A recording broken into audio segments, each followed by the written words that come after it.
Dear students, कल chemistry का paper हो गया है इनका 12th वालों का। ये पेपर है देखिए 2020 और इसमें सेकंड यूनिट से 2 क्वेश्चन आए थे। एक ये था कि मूल प्रभाज्य या मूल अंश को समझाइए। ये मैंने तुम्हें पढ़ाया है, केवल 2 नंबर में परिभाषा लिखनी है और इसका फॉर्मूला लिखना है। या फिर ये ना हो पाए तो फिर इसका अथवा दिया हुआ है मूलरता को परिभाषित करो, तो सिंपल है, चाहे मूलरता कर सकते थे और या फिर मूल प्रभाज्य। और एक क्वेश्चन और आया है जो अभी तो मुझे पढ़ाना है, ये रह गई है थोड़ी सी यूनिट, आदर्श और अनादर्श विलयन में अंतर। ये मैं आपको हो सकता है कल ही आ जाए टॉपिक, या फिर ये नहीं हो पाए तो फिर इसके अथवा हमें एक क्वेश्चन और दिया है 3 नंबर का, शुद्ध जल की मूललता ज्ञात करो। तो ये तो मैंने निकलवाया है, शुद्ध जल की मूललता कितनी होती है 55.5 55.5 अपन निकाल लेते हैं शुद्ध जल की, क्योंकि 4 डिग्री सेंटीग्रेड पर 1 लीटर जल का द्रव्यमान किसके बराबर होता है 1000 ml के बराबर होता है, या फिर 1 किलोग्राम के बराबर होता है, 1000 ग्राम के बराबर होता है। तो इसमें विलेय भी वही है, विलायक भी वही है और विलयन भी वही है। फॉर्मूला मूललता का W/m/2 1000/W है और फॉर्मूले में मान रखोगे आंसर 55.5 आ जाएगा। तो ये सिंपल से 2 क्वेश्चन थे, दोनों के अथवा दिए थे। बिल्कुल सिंपल पेपर आया है और इस साल भी बच्चों को लगता है टॉपिक कर सकते हैं शिवपुरी से, और मध्य प्रदेश में भी टॉपर निकल सकते हैं। मेरे यहाँ से वैसे 2 साल से कंटिन्यू मध्य प्रदेश में रैंक आ रही है बच्चों की। एक बार आई थी 2nd रैंक और एक बार आई थी 5th रैंक। पढ़ोगे तो आएगी, उसमें कोई दिक्कत नहीं है। अब देखिए अपन आते हैं, एक क्वेश्चन मैंने करा दिया था, निम्न विलयनों के लिए बार्नटॉप गुणांक की गणना करो। KCl वाला मैंने करा दिया था 80% वियोजन। इसका एक और पार्ट था सेकंड, CaNO3 का उल्टा है 70% वियोजन। तो जिस बच्चे ने कल मान लो लेक्चर नहीं भी देखा होगा तो आज का देख लोगे तो कल का भी समझ में आ जाएगा। देखो, लेकिन सबसे बड़ी बात है तुम थ्योरी अच्छे से पढ़ा करो। जैसे बार्नटॉप गुणांक की डेफिनेशन क्या होती है, सामान्य अणुभार और प्रेक्षित अणुभार या सामान्य अणुभार के अनुपात को बार्नटॉप गुणांक कहते हैं। ठीक है, असामान्य अणुभार किसे कहते हैं, वो अणुभार जिसका भार सामान्य मान की तुलना में कम या अधिक होता हो। चलिए सेकंड पे आते हैं, सॉल्यूशन सेकंड, ये फर्स्ट था और जिसका सेकंड पार्ट था क्वेश्चन नंबर 1 का। तो देखो ये कह रहा है CaNO3 को उल्टा है इसका वियोजन। तो वियोजन की रिएक्शन हमें आना चाहिए, कैसे होती है, CaNO3 का होल ट्वाइस। जब इसको वियोजित करते हैं तो कैल्शियम सब जानते हैं सेकंड 2 ऑक्सीकरण अवस्था रखता है +2, तो Ca तो टूट जाएगा, वियोजित हो जाएगा 2+ में, और NO3 वियोजित हो जाएगा माइनस में, लेकिन ये है कितने 2। अब ध्यान से देखो, स्टार्टिंग में जब समय t बराबर 0 रहा होगा तब इसके मोल मान लो 1 थे, यह सांद्रता कितनी थी 1 थी।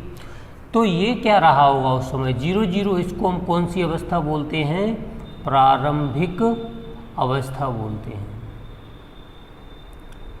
ठीक है, कुछ समय बाद यानी कि t समय बाद क्या हो जाएगा, मान लो ये अल्फा वियोजित हो गया तो यहाँ क्या बचा 1 - अल्फा। लेकिन ध्यान दो यहाँ एक कण से इसके कितने कण हो रहे हैं 2, तो यहाँ पर कितना लगा देंगे 2। ठीक है, अब देखो हमें बार्नटॉप गुणांक की गणना करनी है, मतलब I निकालना है। तो बार्नटॉप गुणांक होता क्या है ये पता होना चाहिए। बार्नटॉप गुणांक I = फॉर्मूला क्या होता है, जेरा संगुणन या वियोजन के बाद कुल कण अपॉन सामान्य अवस्था में कुल कण। तो संगुणन या वियोजन के बाद कुल कण कितने हैं देखना, 1 - अल्फा + अल्फा + 2α। संगुणन या वियोजन के बाद कुल कण अपॉन सामान्य अवस्था में कण कितने थे, सामान्य अवस्था में 1 ही था, सामान्य अवस्था में कण 1 है। तो ये क्या आ जाएगा I = अल्फा से अल्फा कैंसिल, 1 + 2 अल्फा, इक्वेशन मान लो 1। अब दिया क्या है हमें, ये देखो हमें दिया है 70% वियोजन, मतलब CaNO3 का उल्टा 70% वियोजन हो रहा है। CaNO3 का होल ट्वाइस 70% वियोजित हो रहा है, 70% वियोजन।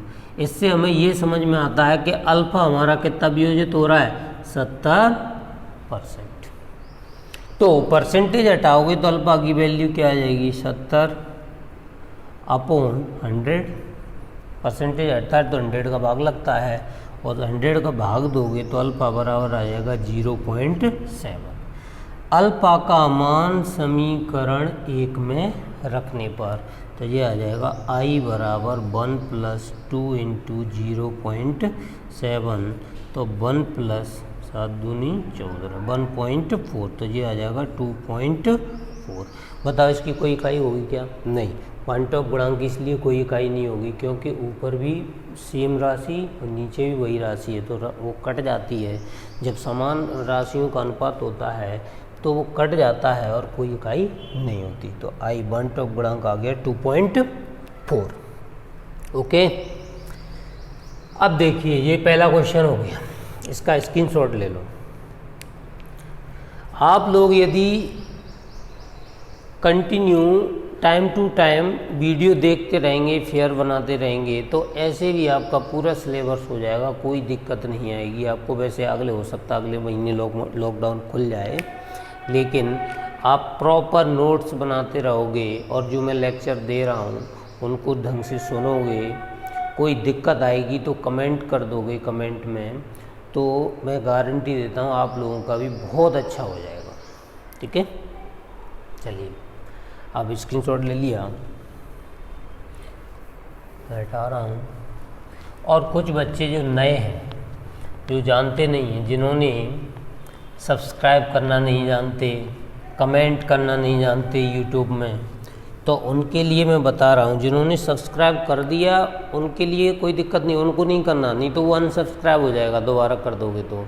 जिसने नहीं किया है, साइड में कॉर्नर में एक ऑप्शन आता है सब्सक्राइब, उसको दबाओ, तो फिर एक साइड में बेल आइकन बटन होता है, उसको दबाओ, और उसके बाद उसमें 3 ऑप्शन आते हैं, ऑल, केवल वही वीडियो, और अनसब्सक्राइब। तो आप बेल आइकन बटन दबाते ही उसमें ऑल कर दोगे। इससे क्या फ़ायदा होगा तुम लोगों का, जैसे ही मैं यूट्यूब पे वीडियो डालूँगा तो आप लोगों के पास वो वीडियो की नोटिफिकेशन आ जाएगी कि सर ने ये वीडियो अपलोड कर दिया, चाहे मैं व्हाट्सएप ग्रुप पे भेजूँ या न भेजूँ, पहले से ही तुम्हारे पास नोटिफिकेशन आ जाएगा और आप कभी भी उसको देख सकते हो। लेकिन कुछ बच्चे जानते ही नहीं हैं कि हम सब्सक्राइब कैसे करें, उनको मतलब मालूम ही नहीं, उनको तो बस दे दो। लेकिन समझो उसमें एक ऑप्शन रहता है, उसको ज़रूर क्लिक करो। जिसने कर लिया वो नहीं, दोबारा मत करना, दोबारा करोगे तो अनसब्सक्राइब हो जाएगा, तो फिर तुम्हारे पास नोटिफिकेशन नहीं आएगा। चलिए अब देखिए नेक्स्ट क्वेश्चन दिया है, ये मैंने वियोजन वाले करा दिए तुम्हें, देखो वियोजन वाले। अब संगुणन वाले भी होंगे। संगुणन या द्विलकीकरण एक ही बात होती है। द्विलकीकरण का मतलब होता है 2 अणुओं से मिलके एक बना, तो संगुणन हुआ। तो यहाँ संगुणन भी कह सकता था, लेकिन उसने द्विलकीकरण कहा है। देखो बेंजीन में CH3COOH, इसका मतलब एसिटिक अम्ल का 90% द्विलकीकरण होता है। तो बांट ऑफ गुणांक की गणना करो, 90% द्विलकीकरण होता है। तो देखिए ध्यान से क्वेश्चन नंबर, सॉल्यूशन नंबर 2, 90% द्विलकीकरण होता है किसका, CH3COOH का। तो देखो मैं इसका इक्वेशन लिखता हूँ, CH3COOH का द्विलकीकरण मतलब 2 अणु से क्या बन रहे हैं, एक अणु बन रहा है। CH3COOH का होल ट्वाइस, देखो 2 अणु से क्या बन गया, एक अणु बन गया। इसी को कहते हैं द्विलकीकरण होना। अब देखो जब समय t बराबर 0 रहा होगा, तब मान लो इसके 1 मोल थे, तो ये कितना रहा होगा, 0। इसको हम कौन सी अवस्था बोलेंगे, प्रारंभिक अवस्था। अब टी समय बाद मान लो ये अल्फा वियोजित हो गया तो यहाँ क्या बचा 1 माइनस अल्फा। लेकिन ध्यान दो द्विलकी कण हुआ है मतलब कण आधा हुआ है, पहले से कितना हुआ है आधा, जैसे 2 था तो 1 रह गया और 1 होता तो क्या हो जाता आधा। तो यहाँ 2 से 1 मतलब कण की क्या संख्या आधी, जस्ट आधी हुई है, तो जो उसकी जो वियोजित हुआ है वो भी तो आधे में ही होगा, यानी α/2 होगा। हुआ तो अल्फा में था लेकिन इस कण को 2 से 1 हुआ है तो ये भी क्या होगा α/2। अब देखो वही फॉर्मूला बांटॉफ गुणांक I बराबर, क्या फॉर्मूला है दे रहा, संगुणन वियोजन के बाद कुल कण बटे सामान्य अवस्था में कुल कण। तो संगुणन वियोजन के बाद कुल कण कितने हैं 1 माइनस अल्फा प्लस α/2 अपॉन कितना मान चुके हैं 1। सॉल्व कर लो I बराबर, अब ध्यान से देखो ये 1 अल्फा है माइनस का, ये कितना अल्फा है आधा, माइनस के 1 अल्फा में से आधा अल्फा जाएगा तो कितना बचेगा माइनस का आधा अल्फा, तो ऊपर क्या बचा 1 माइनस आधा अल्फा, और अपॉन में 1 है तो कोई मतलब ही नहीं है। ये क्या आ गया आपका इक्वेशन नंबर 1। अब दिया है, क्या दिया है ध्यान से पढ़ लो, CH3COOH का 90% द्विलकीकरण होता है। 90% द्विलकीकरण का मतलब हो गया अल्फा का मान कितना है 90%, तो अल्फा बराबर 0 या ऐसे लिख लो 90/100, तो अल्फा बराबर आ गया 0.9। ये समीकरण 1 में रखने पर तो आप इसको रख लो और आंसर आ जाएगा, कोई इसमें दिक्कत वाली बात नहीं है। देखो I बराबर 1 माइनस अल्फा की वैल्यू 0.9/2, तो I बराबर ये आ गया 0.55, आंसर आ गया। इसका स्क्रीनशॉट ले लो। कितना सिंपल क्वेश्चन आते हैं 2 नंबर में और 3 नंबर में, 2 ही क्वेश्चन आने हैं। इस साल न्यूमेरिकल नहीं आया, इस साल अच्छी बात है कि बच्चों को न्यूमेरिकल कठिन लगते हैं लेकिन है कुछ नहीं, और न्यूमेरिकल आया भी नहीं, जबकि न्यूमेरिकल हर साल इस यूनिट से जो मैं करा रहा हूँ इससे हर साल 2 न्यूमेरिकल आते हैं, यानी न्यूमेरिकल के अथवा में न्यूमेरिकल ही आता है। और इस साल हो सकता है लॉकडाउन की वजह से यार न्यूमेरिकल नहीं दिया होगा, चलो सिंपल कर देते हैं, थियोरेटिकल क्वेश्चन दे दिए उन्होंने दोनों ही, जबकि एक थियोरेटिकल देता था एक न्यूमेरिकल देता था हर साल।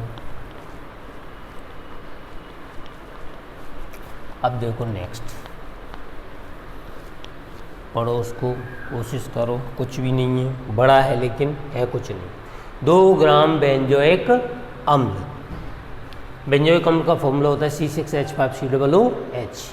25 ग्राम बेंजीन में घुला होने पर, यानी कि 2 ग्राम बेंजोइक अम्ल 25 ग्राम बेंजीन में घुला है, तो जिसमें घुला है वो तो ब्लैक, और क्या घुला है बेंजोइक अम्ल, तो वो क्या है ब्ले। तो सबसे पहले हमें ये लिखना होता है दिया है, ठीक है। सॉल्यूशन नंबर 3 क्या दिया है 2 ग्राम बेंजोइक अम्ल, मतलब WB बराबर दिया है 2 ग्राम। 25 ग्राम बेंजीन में घुला है, मतलब WA बराबर है 25 ग्राम। हिमांक में अवनमन होता है डेल्टा TF बराबर 1.62 केल्विन। बेंजीन के लिए मूलल हिमांक अवनमन स्थिरांक KF बराबर दिया हुआ है 4.9 केल्विन किलोग्राम मोल इनवर्स। अम्ल का प्रतिशत संगुणन निकालना है, माने अल्फा की वैल्यू फाइंड करनी है। अब अल्फा इतना आसान नहीं इसमें कि हाल निकाल लो अल्फा। अल्फा के लिए ये सारी चीज़ें इसने दे रखी हैं, तो अल्फा के लिए तुम्हें I चाहिए, क्योंकि I बराबर क्या आता है 1 प्लस अल्फा 1 माइनस अल्फा, कुछ ऐसी इक्वेशन आती है, वही यहाँ पे भी आएगी, लेकिन I तो अभी दिया ही नहीं है। I हम निकालेंगे, फॉर्मूला दिया है I बराबर सामान्य अणुभार बटे अब सामान्य अणुभार। तो हमें सबसे पहले सामान्य अणुभार निकालना है। देखो 2 ग्राम बिले का निकालते हैं। 2 ग्राम बेंजोइक अम्ल 25 ग्राम बेंजीन में घुला है, तो मैं बेंजोइक अम्ल का यानी कि C6H5COOH का सामान्य अणुभार निकालता हूँ। सामान्य अणुभार बराबर कार्बन का कितना होता है 12, कितने कार्बन है 12 छक्के 72 और एक और है 7, 12 सत्ते 84, 84 प्लस हाइड्रोजन कितने हैं 5 और 1 6 प्लस ऑक्सीजन कितने हैं 2, एक का होता है 16 तो 2 का हो गया 32, सबको जोड़ लो तो 122 ग्राम आ जाएगा। ठीक है, अब आता है असामान्य अणुभार। सामान्य तुमने निकाल लिया, अब असामान्य या प्रेक्षित अणुभार जे कैसे आएगा, जे आएगा देखो बताता हूँ। प्रेक्षित अणुभार, प्रेक्षित अणुभार कैसे निकालेंगे, Mb बराबर हम जानते हैं प्रेक्षित अणुभार का फॉर्मूला, ये देखो KF/WB/ΔTF इंटू 1000/W, मैंने ये पढ़ाया है उसमें हिमांक में अवनवन में। ठीक है, KF into WB/ΔTF into 1000/W। इसीलिए तो ये वैल्यू दे रखी है उसने, डायरेक्ट आई दे देता तो हमें टेंशन ही नहीं थी, आई आ जाती हम द्विलकीकरण की वो बना लेते, एक इक्वेशन बना, संगुणन की इक्वेशन बना लेते, अल्फा फाइंड हो जाता तुरंत। ठीक है, ऐसे निकाल लो Mb = KF ये दिया है 4.9, WB/ΔTF 1.6 इंटू 1000/WA 25, ये आ गया। अब इसको तुम्हें सॉल्व करना है और सॉल्व करके आ जाएगा ये 241.98 JB ग्राम। लेकिन ये कौन सा है, प्रेक्षित अणुभार आ गया, प्रेक्षित अणुभार। ठीक है, अब हम बांटॉफ गुणांक निकाल लेंगे इससे, आई बांटॉफ गुणांक,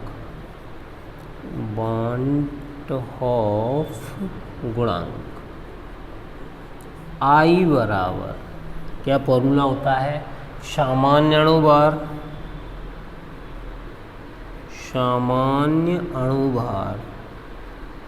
बांटॉफ गुणांक की डेफिनेशन यही होती है, सामान्य अणुभार और प्रेक्षित या असामान्य अणुभार।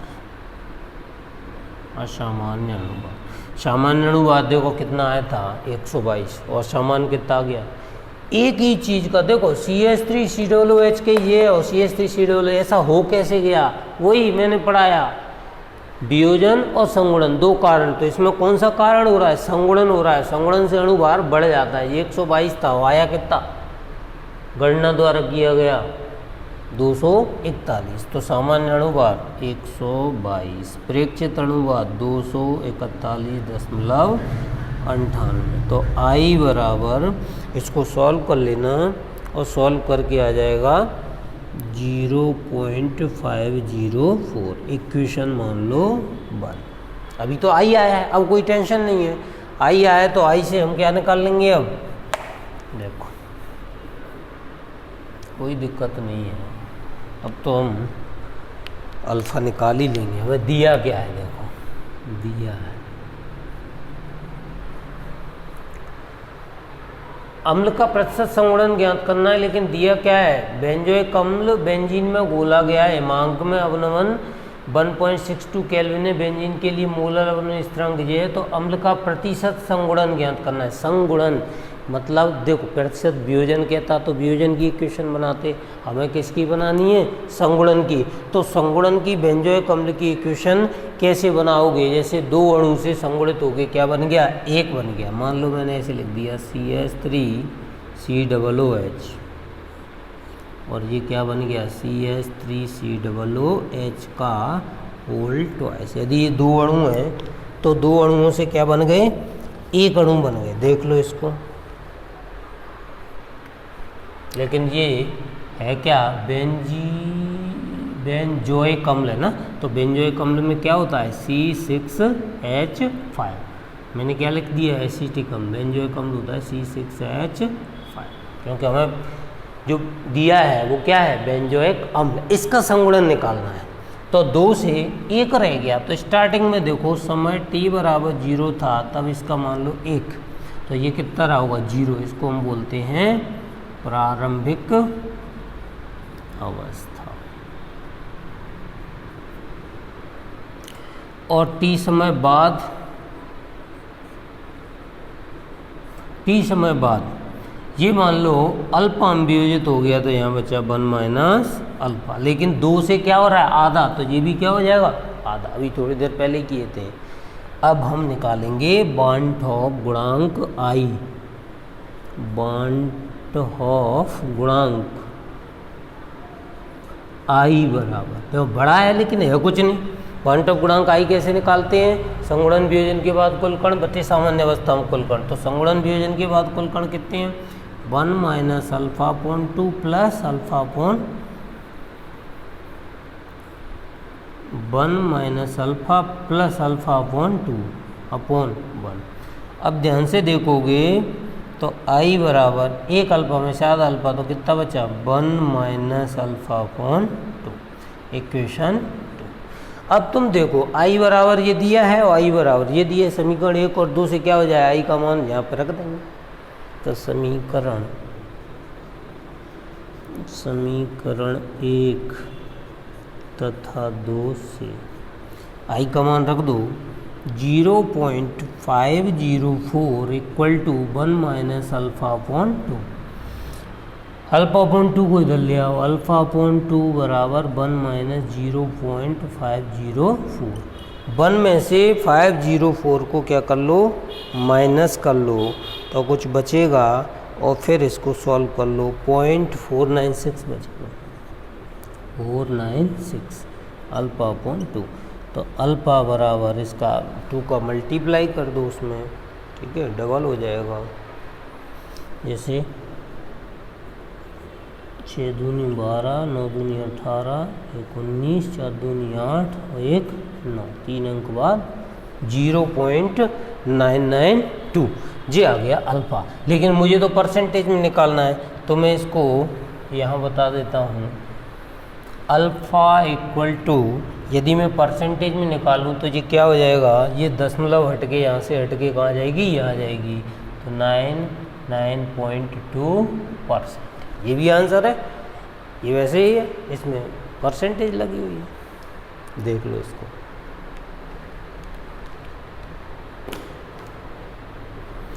ये यूनिट थोड़ी सी और बची है, और जैसे ही ये यूनिट ख़त्म हो जाएगी इसमें मैं टेस्ट लूँगा, 1 दिन का या 2 दिन का बस टाइम दूंगा तुम्हें।